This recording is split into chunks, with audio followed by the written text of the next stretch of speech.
Oi, pessoal. Agora vamos falar sobre o tecido nervoso. A gente veio falando sobre os diversos tipos de tecido no nosso organismo. Sistema nervoso, tecido nervoso é o último dessa lista que a gente veio aqui abordando. Bom, o nosso organismo ele tem a capacidade de interagir, de captar, de perceber o meio à nossa volta e captar, através de sinais que a gente chama de estímulos, as variações no meio à nossa volta. Nós temos sensores, sinalizadores, que vão captar variações de temperatura, de pressão, num toque, ou de luminosidade, várias formas diferentes de, ou concentração de partículas no ar. Você vai captar essas variações do meio e essa alteração ela vai ser transformada no que a gente chama de estímulo, ou seja, vai ser transformada num sinal, e esse sinal elétrico ele vai ser conduzido por, entre aspas, por fios, por cabos que vão conduzir esses estímulos por todo o nosso organismo. Bom, essas respostas que a gente vê, que a gente visualiza, sejam sonoras, visuais, sensoriais, né? Elas são conduzidas ao longo do organismo, captadas em diversas partes do organismo e conduzidas ao longo deles através do que a gente chama de nervos, que são feixes, como se fossem cabos, com um conjunto de neurônios passando ali, conduzindo esses sinais. Bom, o sistema nervoso, além de captar de fora os sinais, essas variações do ambiente e conduzir aqui dentro do nosso organismo, ele tem a função de integrar as diferentes partes do organismo também por condução desses sinais. Recepta vai fazer a recepção dos sinais, transformar no impulso elétrico, no estímulo elétrico e vai conduzir por esses cabos que circulam, que caminham por todo o nosso corpo, conduzindo os estímulos. O sistema nervoso, como a gente fala, ele é o que vai gerar o chamado tecido nervoso. O tecido nervoso, então, ele é formado por dois tipos de células, os neurônios e as células da glia, ou a neuróglia. Vamos falar sobre elas.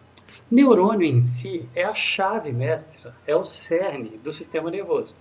O neurônio é a célula do sistema nervoso, que é a unidade, seria como se fosse a menor pecinha de Lego que funciona e que é estrutural.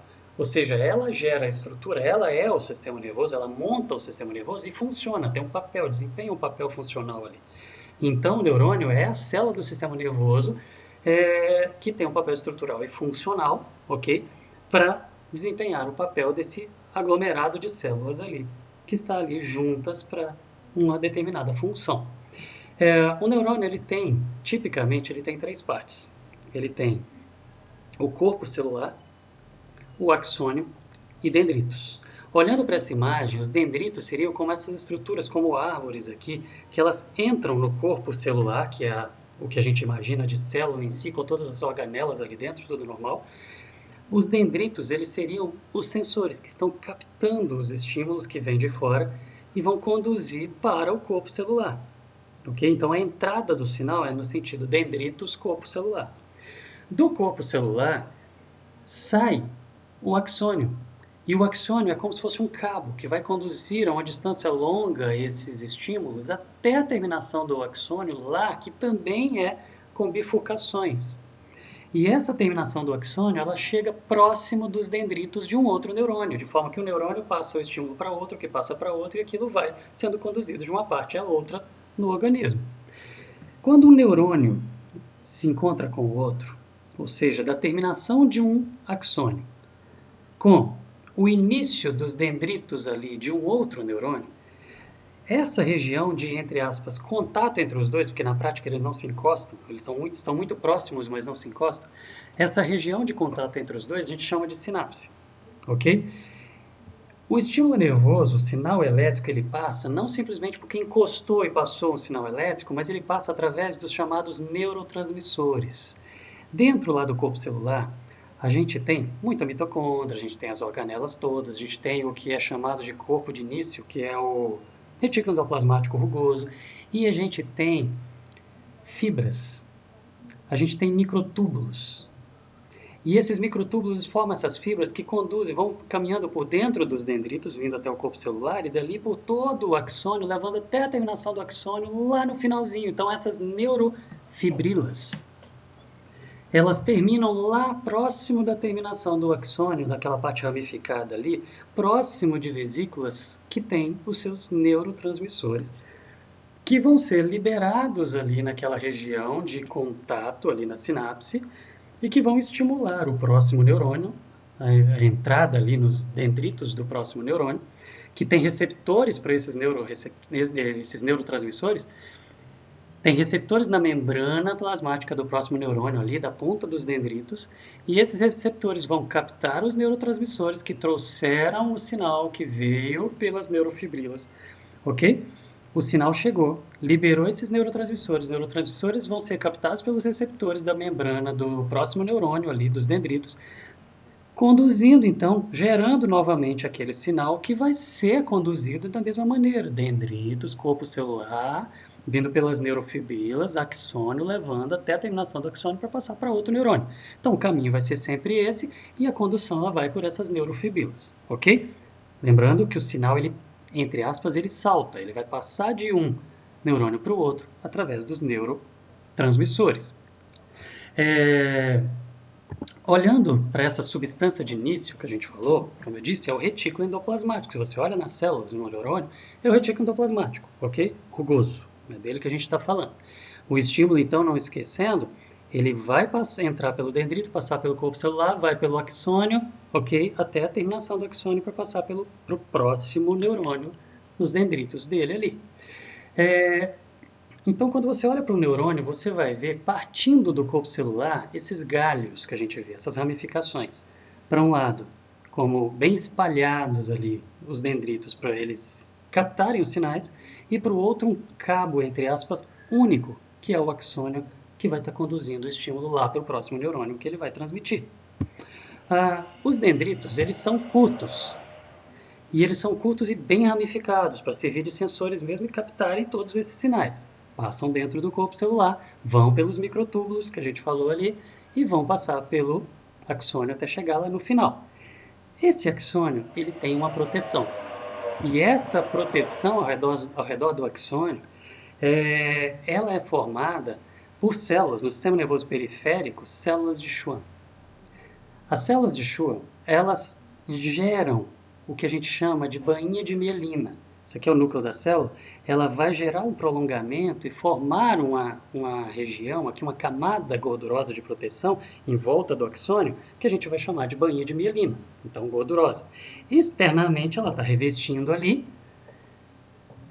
esse revestimento delgado ali é a própria célula, que a gente vai chamar de neurilema ou bainha de Schwann, que é a célula de Schwann, na verdade, que deu origem à bainha de mielina que está ali protegendo. Então, uma célula de Schwann forma uma bainha de mielina, gerando como se fosse um nó, um envoltório ali, protegendo o axônio. Outra célula forma outra bainha de mielina, outra, e você vai tendo várias células de Schwann produzindo essa bainha ao longo do axônio, ok? No caso de algumas lesões, se você rompe uma fibra nervosa, né, se você tem uma lesão ali, se a gente está falando lá do sistema nervoso periférico, as células de Schwann elas vão ajudar na regeneração. Se a gente está falando no sistema nervoso central, a gente tem os oligodendrócitos, que são como as células de Schwann, que vão gerar a bainha de mielina lá, só que numa proporção muito menor do que as células de Schwann fazem no sistema nervoso periférico. Então, quando você tem um rompimento no sistema nervoso central, você tem uma dificuldade de regeneração muito grande, porque você não tem tantas células, tantos oligodendrócitos gerando a proteção como a gente tem no sistema nervoso periférico pelas células de Schwann, né, que formam a bainha de Schwann ali e a bainha de mielina. Bom, esse extrato mielínico ali que gera essa proteção, de espaço em espaço, ele termina. Então você tem aquela bainha de mielina e você tem outra anexa e outra anexa e você vai tendo alguns nós que a gente chama ali, ou nódulos de Ranvier. E esses nódulos, eles são simplesmente o intervalo entre uma bainha de mielina e a outra, e o conjunto deles gera essa proteção ali da fibra nervosa. As estruturas que a gente conhece como nervo, que a gente chama de nervo, é o conjunto, não é na verdade um neurônio com outro, com outro, com outro, e o axônio não, mas são vários. A gente tem vários, entre aspas, cabos aí de ligação de um neurônio com o outro, onde eles vão conduzir o impulso de ponta a ponta, mas eles correm juntos. Então você tem um feixe de nervos, de neurônios, que formam um nervo. O estímulo sempre conduzindo na mesma direção, no mesmo sentido, entrando pelos dendritos, passando pelo corpo celular e indo para o axônio. Aqui a gente vê os sinais nervosos, o impulso elétrico sendo transmitido, aqui uma animação mostrando isso, ele vem por um axônio, ele vai entrar pelos dendritos, passa pelo corpo celular e conduz pelo axônio para outro nervo, para outro neurônio, ok? Lembrando que a região de contato entre um e outro não encosta, passa pelos neurotransmissores e aquela região de contato a gente chama de sinapse. Menores do que os neurônios, mas muito mais numerosos do que os neurônios, a gente tem as células da glia, ou a neuróglia. Essas células elas servem para sustentação e nutrição e proteção dos neurônios. Quais são essas células? A gente tem os astrócitos, que parecem mesmo uma célula estrelada, assim, os oligodendrócitos com menos ramificação, mas células mais gordinhas, e as células da micróglia, que são menorzinhas, mas com muito mais ramificação, que servem para defesa. Vamos ver como que elas são. Os astrócitos, eles têm esse formato estrelado, eles possuem inúmeras ramificações, muitas ramificações ali, e o que eles fazem? Eles sustentam os neurônios. Prendem o neurônio de um lado, do outro lado prendem nos capilares, de forma que eles servem para fazer, além de sustentar, gerando o caminho ali do nervo, ele vai também prender capilares e ele é uma ponte entre os capilares e as células nervosas, fazendo as trocas que precisam ser feitas entre capilares e células nervosas, de nutrientes, gases, etc. Ok? Então, eles servem astrócitos tanto sustentação quanto a nutrição. Quando a gente pensa nos oligodendrócitos, eles produzem a bainha de mielina. Então, os oligodendrócitos eles têm pouca ramificação, mas eles vão gerando aqueles braços ali que vão gerando aquela bainha, aquela camada de proteção em volta do axônio. Um oligodendrócito faz várias bainhas de mielina. Diferente de uma célula, está vendo aqui o axônio? E uma bainha de mielina, o extrato mielínico em volta. Um oligodendrócito ele lança esses prolongamentos, formando essas bainhas em várias pontes, partes, inclusive em neurônios diferentes. Diferente das células de Schwann, que elas unicamente formam uma bainha. Então, uma célula de Schwann, ela forma uma bainha de mielina, a outra forma outra bainha, a outra forma outra mielina. Quando a gente pensa no oligodendrócito, ele forma vários. Então, um oligodendrócito ele vai formar várias bainhas, inclusive em nervos diferentes. As células de Schwann elas vão fazer isso individualmente. As células de Schwann são predominantes no sistema nervoso periférico e os oligodendrócitos no sistema nervoso central. Ok?